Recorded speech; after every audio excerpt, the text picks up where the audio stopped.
Ti case d'atine 2 petites pièces. Maman là et papa là, quand levé à 5h du matin, ça bayame y travail.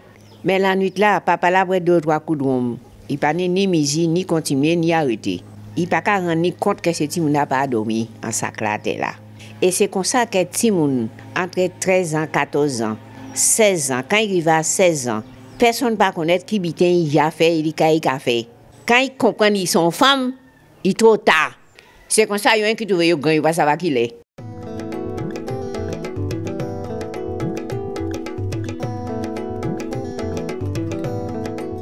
Je vais essayer rapidement de construire une fresque de la fabrique de la ville. Au niveau national, à Paris par exemple, 19e siècle, la ville allait penser où on a au rez-de-chaussée une activité, en haut il y a des personnes qui, juste au-dessus de l'activité, il y a les propriétaires qui travaillent, et puis tout en haut, on va trouver des chambres de bonne, et donc on a de façon verticale finalement toutes les strates de la société.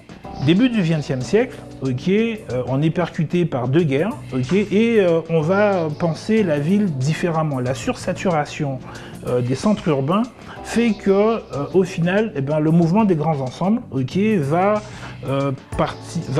ira un peu plus loin que le centre-ville où on va segmenter l'espace avec différentes fonctions. Fonction loger, fonction donc d'habiter, fonction travailler, fonction se soigner, voilà. L'espace urbain est découpé en différentes fonctions. La ville historique, par exemple, de Pointe-à-Pitre, remplit les premières fonctions que j'invoquais tout à l'heure. Et puis, à l'extérieur donc des centres-villes, les grands ensembles. Dès les années 60, un certain nombre de sociologues évoquent le fait que cette segmentation produit des effets qui ne sont pas nécessairement positifs. Et aujourd'hui, on revient effectivement à une urbanité qui, elle, s'inscrit finalement dans les différentes fonctions que l'on va trouver à proximité. Ainsi, dans les opérations de rénovation, dans les plus récentes, on essaie de fabriquer, entre guillemets, la ville à 10 minutes à pied. Ou à proximité, il faut qu'on trouve un boulanger, il faut qu'on trouve un boucher, il faut qu'on trouve toutes les fonctions finalement qui font la ville et qui font le bien vivre ensemble. Je pense qu'on reviendra sur ce type de segmentation, ce type de structuration, avec une urbanité bien plus intégrée. J'ai dit quartier plus intégré et plus solidaire. D'accord ? Le ferment de cette solidarité avec une population qui vieillit, ce sera le transport. C'est le transport. Et on ne peut plus penser la petite citadine, je pense à la voiture, comme étant le seul élément nous permettant de nous déplacer. Il fallait que l'on pense solidarité des quartiers. J'ai dit tout à l'heure qu'on intervenait essentiellement dans des quartiers où il y avait de forts taux de chômage. Alors, au début des années 2000, c'est ce qu'on appelait des zones urbaines sensibles, lors de la première rénovation. La deuxième génération de la rénovation, qui a commencé elle en 2014, a désigné ces quartiers comme prioritaires, quartiers prioritaires de la politique de la ville, ce qu'on appelle des QPV. D'accord ? Aujourd'hui, il fallait qu'on puisse faire solidarité avec ces quartiers-là par le transport. On n'aura pas d'autre choix demain que de permettre aux jeunes qui veulent se déplacer là où il y a de l'emploi, de le faire par le transport. On n'aura pas d'autre choix pour les aînés, les plus âgés d'entre nous, de se déplacer aussi pour pouvoir aller chez le médecin, mais aussi aller faire des examens, etc. etc. La solidarité des quartiers s'organisera demain avec les transports, on n'a plus le choix.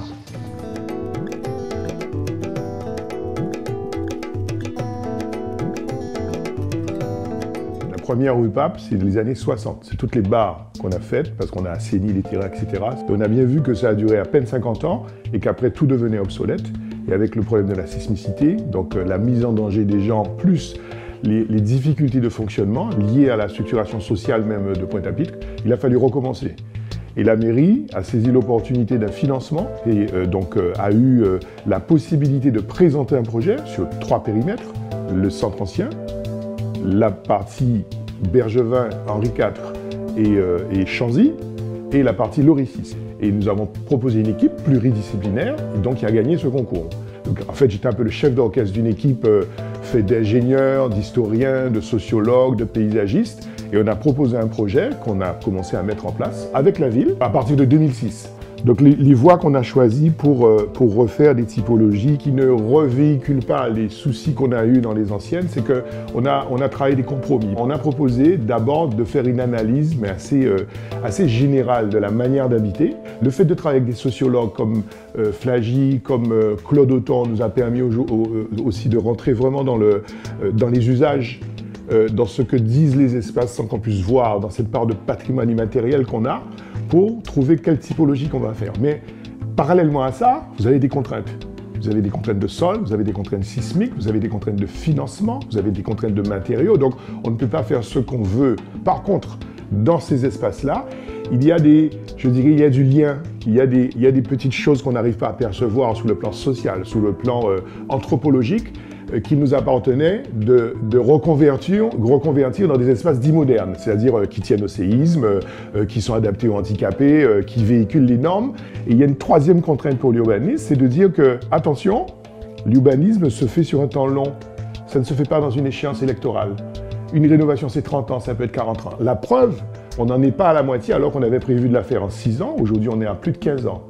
La difficulté de tel projet, c'est d'être toujours dans l'anticipation, avoir la capacité d'être prospectif et laisser des flexibilités pour que ce soit la ville qui s'adapte à la société et vice-versa. Et aujourd'hui, on en est là. Voilà. Par exemple, on est en train d'élaborer des logements aujourd'hui qui peuvent se reconvertir en plus grands logements, même si on les fait très petits. Aujourd'hui, il s'avère que les jeunes ne rentrent pas et que la population est en train de vieillir. Si on avait construit des logements très grands, aujourd'hui, on serait devant un problème puisque les loyers seraient trop élevés pour des personnes âgées. Donc, qu'est-ce qu'on fait aujourd'hui? On nous demande, nous, dans des programmes, de faire des petits logements. Donc, nous disons non, il faut faire des logements moyens parce que le logement, il va vivre 70 ans, 80 ans. On ne sait pas, dans 20 ans, peut-être qu'il y aura un retour et on aura besoin de plus grands logements. Les gens vont se marier, vont faire des enfants. Donc, c'est très difficile. Et beaucoup d'architectes travaillent déjà sur cette notion de flexibilité. On peut faire aujourd'hui des petits logements qui, par un jeu de murs qu'on va enlever ou d'évolution des espaces, vont donner demain des grands logements. Contrairement à avant, où on figeait des espaces et dès qu'on les touchait, on ne pouvait plus les rendre adaptables à des modes de vie. La case fonctionnait comme ça. On avait l'espace. Et lorsqu'on commençait une case, on pièce case, 2 pièces case, 3 pièces case, on avait la capacité de dire ma famille va s'agrandir, mes enfants partiront. La case même bougeait, elle était sur des pierres. Et on arrive aujourd'hui à un point où on retourne à ces éléments.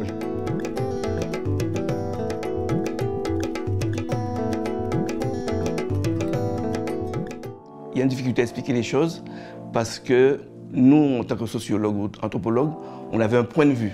L'équipe extérieure avait un point de vue sur la première UPAP, qui est un point de vue, je ne sais pas négatif, mais mitigé, au moins. Et après ça, quand on est rentré sur le terrain, quand on a vu les gens, on s'est rendu compte qu'il y avait un autre vécu, un autre attachement. Et je prendrai pour exemple vraiment la dimension de la première réunion de travail qui se faisait pour la deuxième UPAP au Centre des Arts et où les gens ont été présents. Ils ont écouté scrupuleusement ce qu'on leur disait et ils ont posé assez peu de questions.